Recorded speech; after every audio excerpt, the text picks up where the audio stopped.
It was an October night after a whole day of traveling, time to reach my destination. The night was dark, filled with a cold, silent breeze. It was smoggy out here too, making it difficult to see past a few meters. I reached out to grab the old gate of the house where I was supposed to spend the coming weekend. The house was located near the edge of this new subdivision on the outskirts of the city.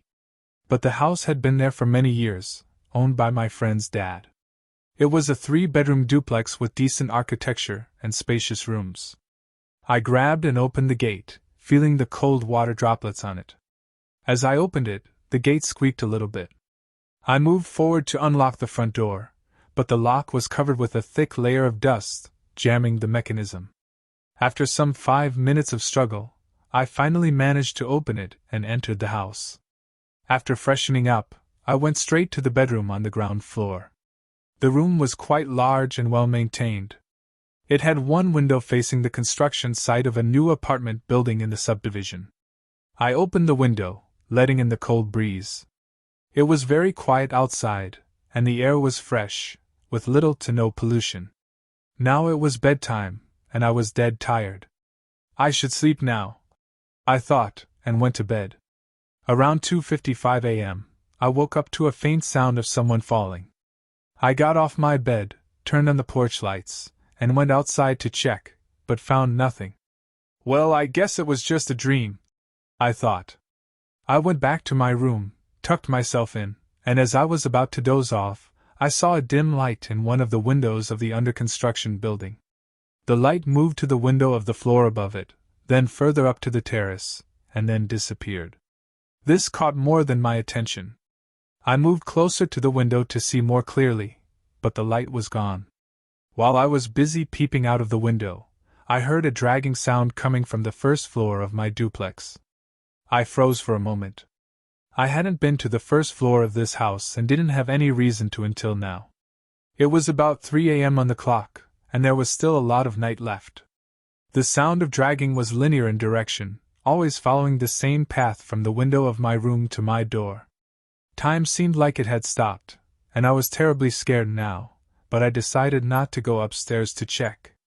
Whatever it was up there, and I felt safer this way. I only had to wait until dawn broke, and then I could leave. So, I closed my room's window and turned on the lights, but the sound was still there. I grabbed my backpack, took out my headphones, and started listening to music. I connected my power bank to my phone to make sure it was fully charged. After a while, I felt relaxed and went back to sleep. It was 6:30 a.m. when I woke up to the loud sound of my weekday phone alarm. But the room was unusually dark, and it was hard to see anything. I turned on my phone's flashlight and saw that it only had 5% battery left. Well, I connected it to the power bank, I thought, but the power bank was discharged too. I got off the bed, and as I stepped on the floor, it felt all dusty. As I moved around to check my backpack, I noticed the window. It was without the glass panel and had solid iron bars on it, which was strange. But then it struck me, and my blood ran cold. This was not the room I slept in, and it was not just one night, it was the whole weekend. It was a night etched into my memory with the sharpness of a knife blade. As a young boy, I found myself cocooned in the warmth of my bed, oblivious to the horrors that were about to unfold. The gentle rhythm of my breathing was interrupted by the faint echo of footsteps outside my bedroom door. Stirring from my slumber, I opened my eyes just enough to peer into the dimly lit room. What I saw froze me in terror. The door swung open with a slow, eerie creak, revealing a figure shrouded in darkness. My heart thundered in my chest as I watched, paralyzed, as the intruder crept into the room, his movements silent and deliberate. In his arms, he carried the lifeless bodies of my parents, their faces pale and expressionless in the dim light. My breath caught in my throat as he gently placed them on a chair, their limp forms casting long, ghastly shadows across the room. I wanted to scream, to run, to do anything to escape the nightmare unfolding before my eyes. But fear held me in its icy grip, rendering me powerless to move or cry out for help. With a steady hand, the intruder dipped his fingers into the crimson pool of blood that pooled around my parents' bodies and began to write on the wall. The metallic scent of blood hung heavy in the air, suffocating me with its sickly sweetness. As he worked, I strained to make out the words taking shape on the wall, my heart pounding in my ears. And then, with a sinking feeling in the pit of my stomach, I realized what he was writing. "I know you're awake." The words sent a chill down my spine, filling me with a primal sense of dread. How could he know? How could he possibly know that I was lying there, pretending to sleep, when every fiber of my being screamed with terror?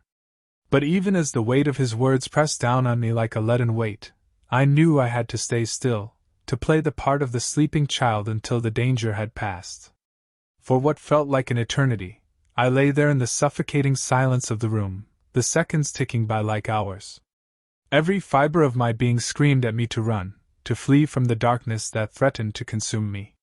And then, just as suddenly as he had appeared, the intruder slipped silently beneath my bed, his presence a looming specter in the darkness.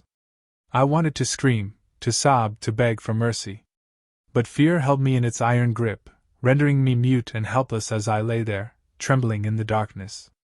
To this day, the memory of that night haunts me like a ghost, a chilling reminder of the darkness that lurks just beyond the safety of our beds. And though I may never fully understand the horrors I witnessed that night, one thing remains clear. I was never truly alone in the darkness. My buddy Mike and I were driving home from the club to celebrate the upcoming year with our families. Mike's family had already gathered at my place, where everything was set up and waiting for us: cake, candles, wall decorations, and balloons. Mike called them up and said we'd be there in about 40 minutes. I was behind the wheel, navigating the dark roads with only the headlights illuminating our way. It was freezing outside, so we kept the windows rolled up. Mike was just flipping through some songs. Suddenly, I spotted a man signaling for a ride up ahead. I pulled the car over beside him, and Mike rolled down his window. The man didn't have his shirt on, and he kept his left hand hidden behind his back.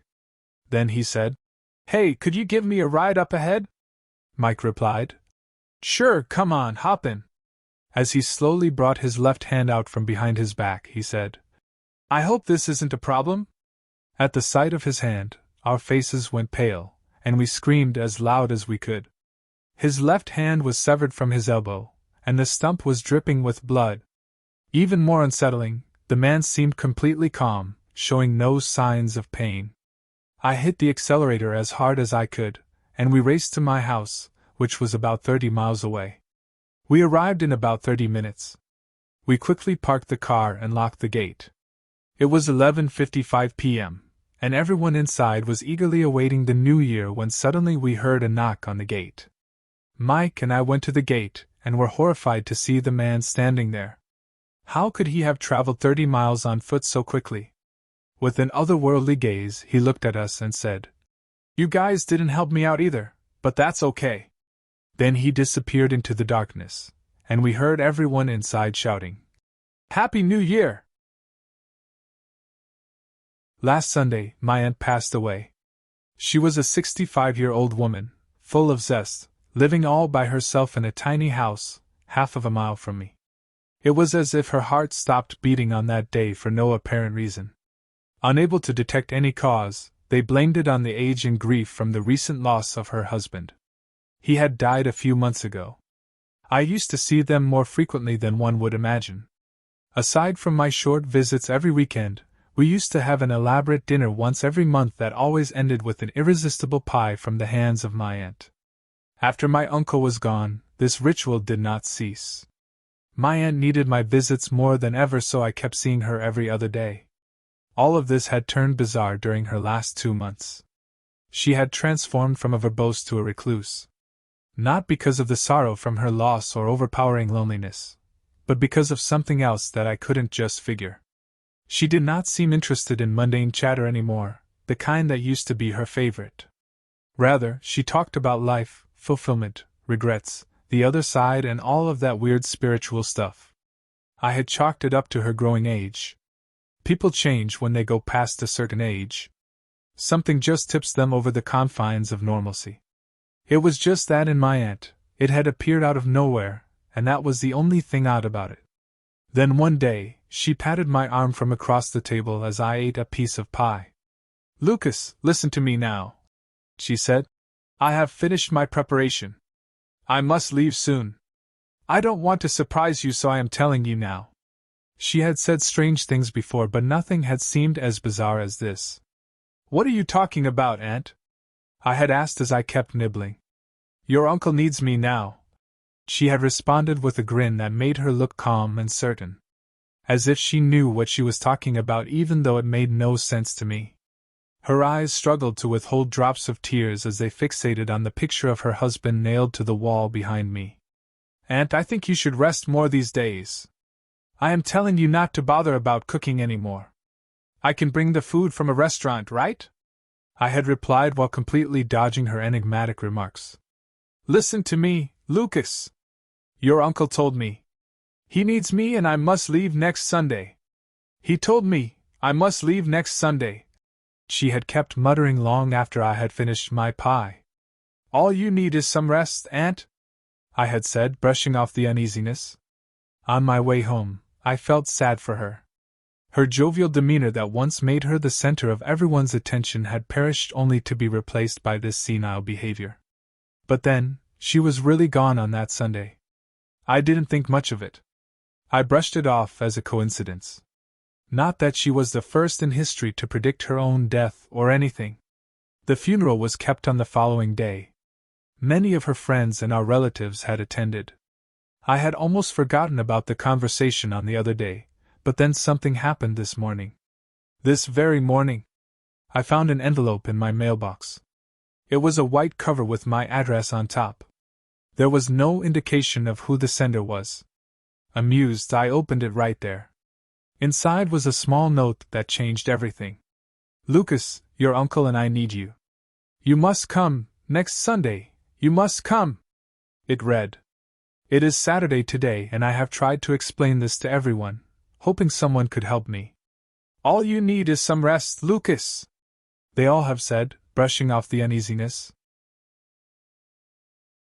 On a dark and cold night, a girl laid in her bed hiding under her space cover, shivering and wincing after every strike of thunder. As she lay still, she heard a creak coming from somewhere in her room.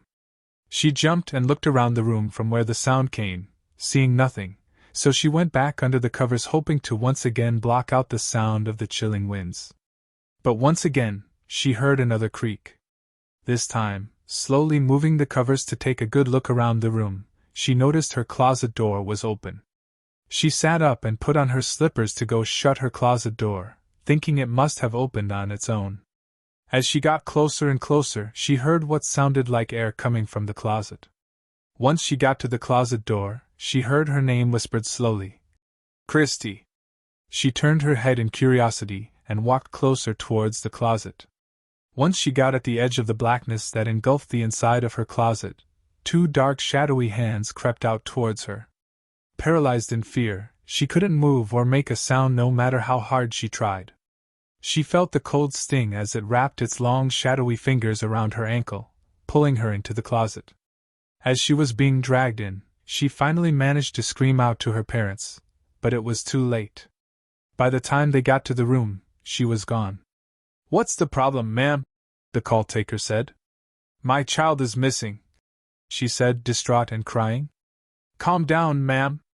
I have a unit on its way. They'll be there to take a description. We're gonna do everything we can to help you find your child." "Thank you," she said as they heard a car pull up and a knock on the door. "Evening, ma'am," the officer said solemnly. "Do you mind if I come in?" "Yes, please come on in. I'm going to need to ask a few questions, is that all right?" "Ma'am." "What time did she go missing?" "It was about 3:30 a.m., she said, still wiping tears from her face. "Do you know of anything happening leading up to her disappearance?" "No, just her scream. It woke me up out of my sleep." "Was there anything out of the ordinary in her room?" "No, it looked almost untouched," she said, confused. "Do you mind if I take a look?" "No." The officer looked around, checking for signs of entry or struggle. Everything in the room looked fine except for a scratch on the closet door. He examined the scratch closely and asked, "Do you have any pets?" "No." "Why?" "It's probably nothing," the officer said. "Do you have a picture of your child I could take to the station with me?" "Ma'am, I have one in my room," she said as she led him to her room. "Here you are." "Thank you. I'll put out an APB news as soon as I get to the station," he said as he started his walk to the door. "You should get some sleep. We'll give you a call in the morning if we find anything. I promise you we will find your child," he said as he left. When he got in his car, he examined the photo she gave him, studying the details of the girl's light brown hair and dark blue eyes. He noticed that in the photo, there was a dark shadow just out of frame of the camera. He shrugged it off as nothing and drove to the station. She decided to go back to her child's room and lay in her bed until she drifted off. She awakened to the sound of her child's voice again, this time coming from her room. She woke up her partner, and they both went to her room to see if she was there. As they entered the room and turned on the light, they saw the closet, which seemed to swallow the light, leaving nothing left. They approached the closet, hearing the voice growing louder the closer they got. "Christy, it's Mommy, where did you go?" the mother asked. "Daddy," echoed out of the closet. "Come closer, Daddy." The partner walked closer to the closet, and as they got closer, they saw a shape emerge from the closet. Thinking it was their child, they went in closer, with the mother behind them. So intent on finding their child, they never even noticed the closet was so much deeper than a closet should have been. They followed the shape for an hour before they realized what was going on. "Shit, what the hell is going on? Where the hell are we?" the partner exclaimed as they looked around and noticed the mother was missing, and they were all alone surrounded by darkness, such boundless, endless darkness. They tried to escape and go back the way they came, but they couldn't tell if they were going the right way. They heard voices and audible whispers surrounding them. They started to panic and run. Shit, what's happening? Where am I? What are you saying? What do you want? Leave me alone. Get away. They screamed as they felt the presence grow ever closer. They began to see shadows surround them, hearing their whispers. "Mommy! Come here, honey, I need you. Run!" they heard in a menacing voice, shaking the world around them. They ran, trying to escape the shadowy figures that surrounded them, but no matter how much they ran, they couldn't escape them. The shadows edged ever closer, blocking out the little light they saw. They opened their eyes to be met with a light shining intently into their eyes. They turned their head and saw white walls with a white-tiled floor. They attempted to stand but were met with resistance, unable to move their body up or their legs. They looked down and saw the straps along their legs and body. They started to yell, "Help! Help! Anyone help!" A doctor ran into the room.